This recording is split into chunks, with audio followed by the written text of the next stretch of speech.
All right, let's dive right in. Okay. Today, we're going to be taking a deep dive into the world of studio monitors. Nice. You know, Yeah. those speakers that are specifically designed for music production and mixing. Right. We're going to be looking at an article called The 6 Best Studio Monitors for Music Production and Mixing Okay. from Higher Hertz. All right.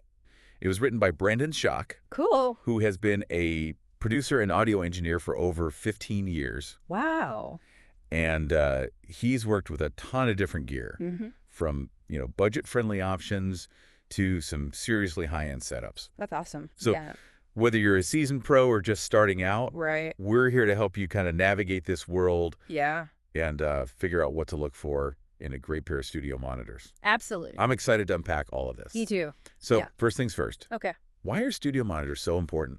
I mean, can't we just use any old speakers for mixing? Well, that's where it gets really interesting. Okay, see, Yeah. unlike your typical home speakers that are designed to make music sound well enjoyable, Yeah. studio monitors are all about accuracy. Interesting. Think of them as the brutally honest friend who tells you exactly how your mix sounds, warts and all. Okay. I'm starting to see the difference here. Yeah. So studio monitors are like having a clear window into the true sound of your music. Exactly. But why is that so crucial? Imagine you're trying to paint a masterpiece in a room full of funhouse mirrors. Oh. It'd be pretty tough to get the colors and proportions right, wouldn't Yeah, it? I would imagine. Studio monitors are like taking away those distorting mirrors, Gotcha. allowing you to hear every detail and nuance in your mix, Okay. so you can make those precise adjustments. That makes a lot of sense. Yeah. And I remember reading that Schock himself used all sorts of makeshift speakers early in his career, He did. even repurposed radio speakers. Wow. It sounds like that experience really drove home the importance of dedicated studio monitors. Absolutely. Yeah. He emphasizes how crucial it is for a monitor to have a flat frequency response. Okay. That means it reproduces all frequencies, lows, mids, and highs evenly, Yeah. without boosting or cutting any specific range. Right. This allows you to hear exactly what's going on in your mix and ensure it translates well to other playback systems. So it's all about that neutrality, Yeah. that ability to hear the music without any added color Yes. from the speakers themselves. Exactly. Now, Schock tested these monitors based on a bunch of factors, Right. including frequency response, Uh-huh. stereo imaging, Yeah. build quality, Mm-hmm. and budget. Yes, and room adaptability, too. Oh, right. He understands that the best monitor isn't a one-size-fits-all kind of thing. Right. Your individual needs, the acoustics of your space, Yeah. and, of course, how much you're willing to spend these all play a big role in finding the right fit. Got it. Yeah. So let's dive into his top picks. Awesome. He starts with the best under $1,000, Okay. the Adam Audio A4V. He raves about their phenomenal clarity and power, Wow. especially in the mid to high frequencies. Nice. You know, Yeah. what's fascinating to me is that the A4Vs manage to deliver all that clarity and power Mm-hmm. while keeping distortion incredibly low, Right. even when you crank them up. Yeah, That versatility is a huge plus, definitely. meaning you can work on both delicate details and powerful sections of your mix without sacrificing accuracy. Absolutely. He does mention that the low-end response starts to roll off around 52 hertz. Oh, okay. If you're producing music with a lot of bass, like hip-hop or EDM, Right. you might want to consider pairing these with a subwoofer Mm-hmm. to get that extra oomph. Makes sense. That's a good point. Yeah. Schock acknowledges that the A4Vs might not satisfy the bass-hungry producers out there, Right. but for many genres and mixing situations, Uh-huh. their bass response will be perfectly adequate. Yeah, I think so. It's interesting that he actually considers the A4V's bright sound a positive thing. What exactly does he mean by bright? Well, And wouldn't that be tiring to listen to for long periods? that's a great question. When he talks about brightness, Okay, he's referring to a slight emphasis on those higher frequencies. I see. While some might find it fatiguing over time, Yeah. Schock sees it as a valuable tool for critical listening. Okay. It allows you to hear those subtle details in the high end, I see. like the shimmer of cymbals or the airiness of vocals, Uh-huh. which can lead to more precise mixing decisions. So it's like having a magnifying glass for the high-end frequencies, Exactly. helping you really fine-tune those details. And it highlights how personal preference plays a huge role in finding the right monitors. Okay. What sounds bright and detailed to one person might sound harsh to another.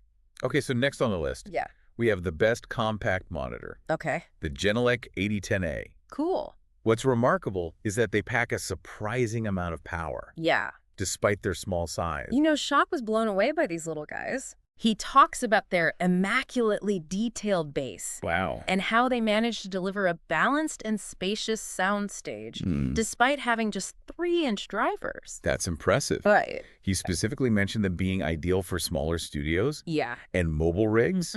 They're super portable, They are. which is a huge plus for producers on the go. I mean, you know, this speaks to a larger trend in the music industry. Oh, how so? With the rise of home studios and mobile recording setups, Right. there's a real need for professional-grade monitors that don't take up a ton of space. Yeah, that makes sense. The 8010As are a great example of how manufacturers are adapting to this shift. Makes sense. Now, let's talk about something a little more budget-friendly. Okay. Shock chose the Adam Audio A4V as the best budget studio monitor, Cool. praising their superb blend of high-quality performance and affordability. This begs the question, though. Yeah. What compromises were made to achieve that affordability?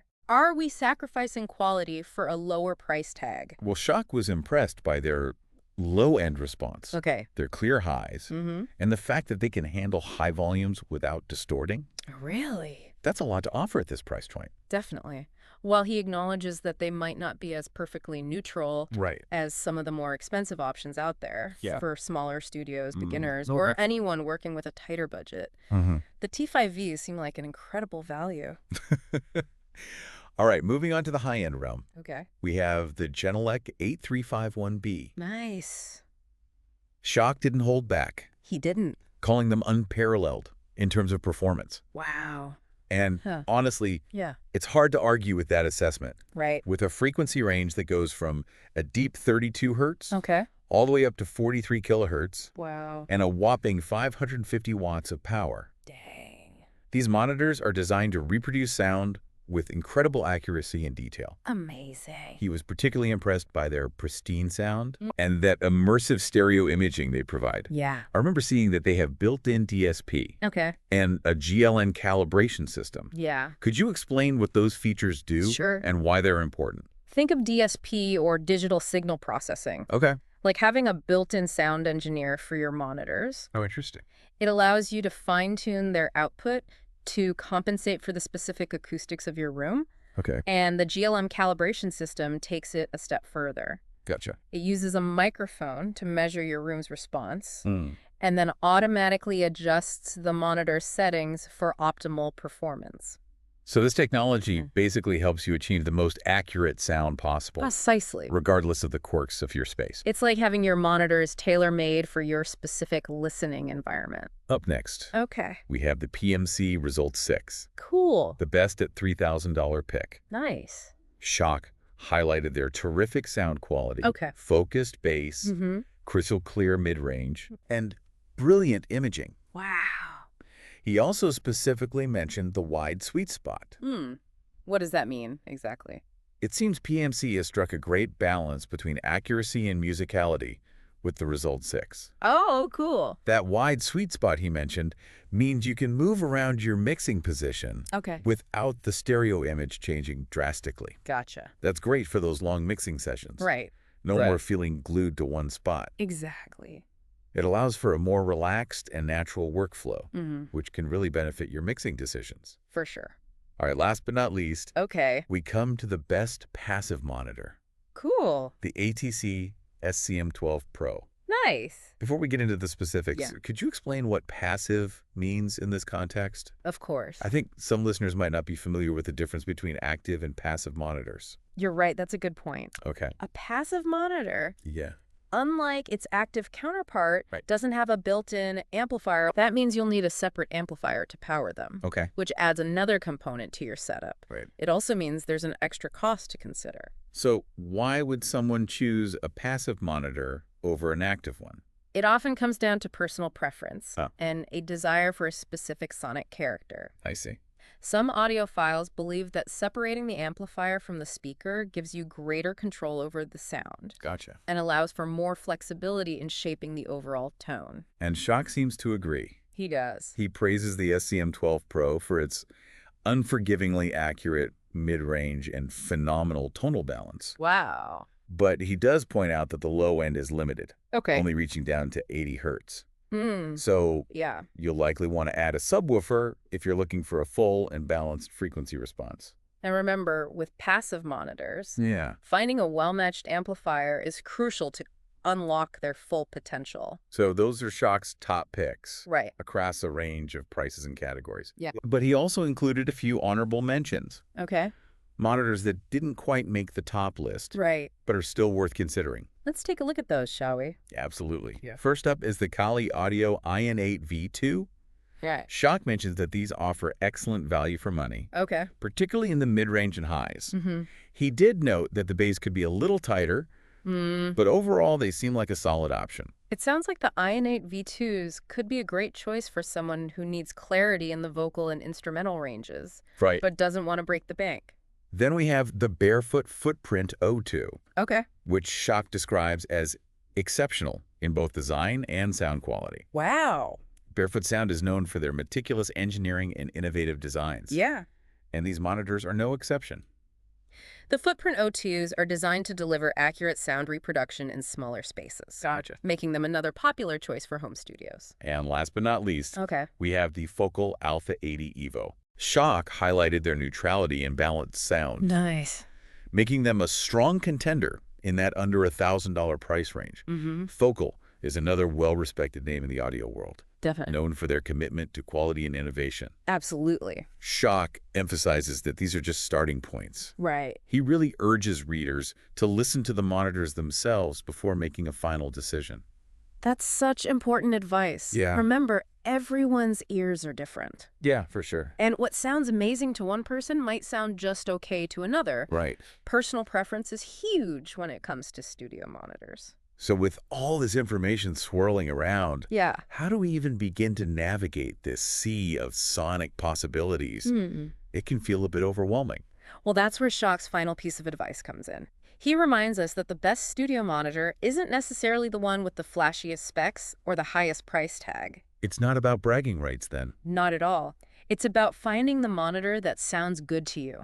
One that inspires you to create your best work. Okay. The one that truly speaks to your ears and your creative process. So it's like finding that perfect instrument. Exactly. That sonic soulmate. It's about finding a tool that helps you hear your music clearly Right. and make informed mixing decisions without getting in the way. It seems like Shock's journey through the world of studio monitors has given us a ton to consider. It has. We've talked about the importance of neutral sound reproduction, Uh-huh. all the factors you should think about when choosing monitors. Right. And we've even explored a diverse range of top picks at different price points. Mm-hmm.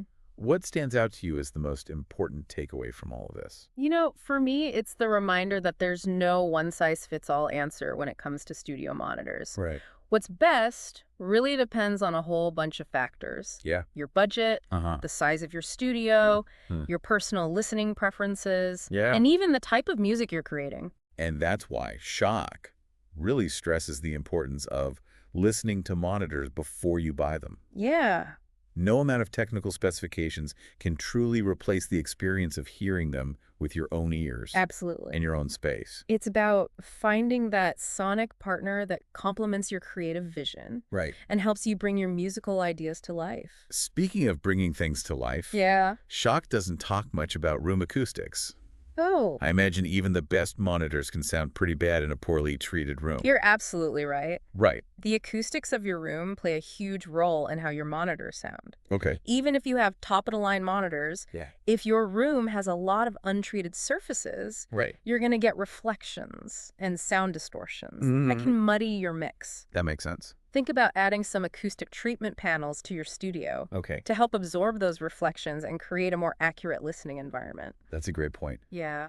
It's like building a foundation for great sound. So we've got the monitors themselves, we've got the room acoustics. Right. Is there anything else we should be thinking about in terms of creating that ideal listening environment? Well, this goes back to personal preference. Okay.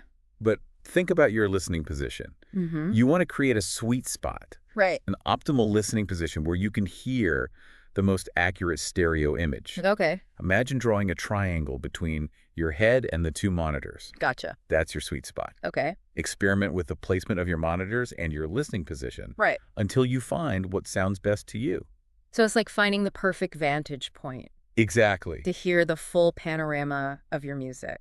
And don't forget about speaker stands. Oh, right. You want to make sure your monitors are at ear level Mm-hmm. and angled slightly towards your ears for the best listening experience. It's amazing how many factors go into creating that perfect sonic environment. I know, it's crazy. I think a lot of people... Myself included, Right. might focus on the monitors themselves and forget about all the other elements that contribute to the overall sound. It's easy to get caught up in the gear. Right. But remember, the goal is to create a space where you can hear your music clearly and make the best possible mixing decisions. Speaking of mixing decisions, Okay. let's go back to those Genelec A351Bs for a second. All right. Schock called them unparalleled. He did. But is that really the case? Are there any potential drawbacks? Whoa. Especially given their price tag. Yeah, that's a good question. I mean, they're amazing, Mm-hmm. but are they perfect for everyone? And you're right, no monitor is perfect for every situation. Right. While the A351Bs offer incredible accuracy and detail, Yeah. they might be overkill for some producers. Okay. Especially those working in smaller spaces or on a tighter budget. Right. And that level of detail might actually be too revealing for some. How so? It's like listening to your music under a microscope. Oh, wow. You might hear every little flaw. Yeah. Which can be overwhelming. So while they're undoubtedly powerful tools, Yeah. they might not be the right fit for everyone. Exactly. It's like using a sledgehammer to crack a walnut. Wow. Sometimes a more delicate touch is needed. Right. And remember those advanced features like DSP and GLM calibration? While incredibly useful, Yeah. also add complexity. Okay. If you're not comfortable diving into menus and tweaking settings, Right. they might be more of a hassle than a help. So even with the most high-end monitors, Yeah. it's important to consider your workflow and technical comfort level. Absolutely. The best tool is the one you understand and feel comfortable using. Right. This whole conversation has been so eye-opening. Has. We've gone beyond just listing features and specs and really delved into the nuances of what makes a great studio monitor. Right. We've talked about the importance of neutral sound reproduction, Yeah. the impact of room acoustics, Mhm. and the significance of personal preference. And amidst all the technical details and sonic considerations, Right. there's a fundamental truth that Schock highlights. Okay. The ultimate goal is to find a monitor that helps you create music, Yeah. that moves you and your listeners. It's a beautiful reminder that technology at its best Right. serves the human spirit, Yeah. the desire to express and connect through sound. And that connection starts with hearing your own creations with clarity and honesty, which is precisely what a good pair of studio monitors provides. I love that. Yeah. So as we wrap up this deep dive, Okay. what final thoughts or advice would you offer to our listener who's on this journey of finding the perfect studio monitors? You know, I think it's all about embracing the exploration. Okay. Don't be afraid to dive into the world of studio monitors. Right. Listen with an open mind and heart, and discover those sonic companions that will help you shape your musical vision. What a great way to put it. It's about finding those tools that empower you to create your best work. It's funny how we often get so focused on the specs and the features. Right. But in the end, music is all about feeling. Yeah, It's about that emotional connection. that's so true. Yeah. And it really brings us back to Schock's emphasis on personal preference. The perfect studio monitor Yeah. isn't just a collection of impressive technical specs. Right. It's a tool that resonates with you on an artistic level. So what if the perfect studio monitor isn't about the numbers at all, but about how it inspires you to create, how it makes you feel when you hear your music come to life? I love that. Yeah. It's about finding that spark, that connection that fuels your creativity and pushes you to explore new sonic territories. You know, thinking back to those early days when Schock was using those makeshift speakers, Right. I can't imagine trying to mix a track on a repurposed radio speaker. Oh my gosh. Talk about a sonic nightmare. Right. It really highlights how far technology has come. Yeah. And the incredible range of options available to producers today. Right. But even with all these advancements, Yeah. it's important to remember that the most important tool is your own ear. Absolutely. Trust your instincts. Yeah. Experiment. And find what works best for you. And don't be afraid to step outside your comfort zone. Okay. You might be surprised at what you discover. This deep dive has given us so much to think about. It really has. We've explored the importance of neutral sound reproduction, Yeah. the impact of room acoustics, the power of personal preference, Right. and so much more. It's been a lot. I feel like I have a whole new appreciation for studio monitors. I'm glad to hear that. Yeah. It's been a fascinating journey.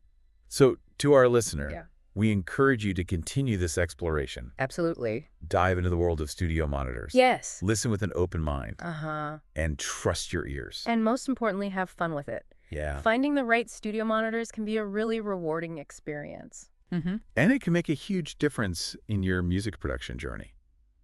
Thanks for joining us on this deep dive into the world of studio monitors. Yeah, thanks for listening, everybody. Until next time, keep creating, Yes. keep exploring, Keep going. and keep the music flowing.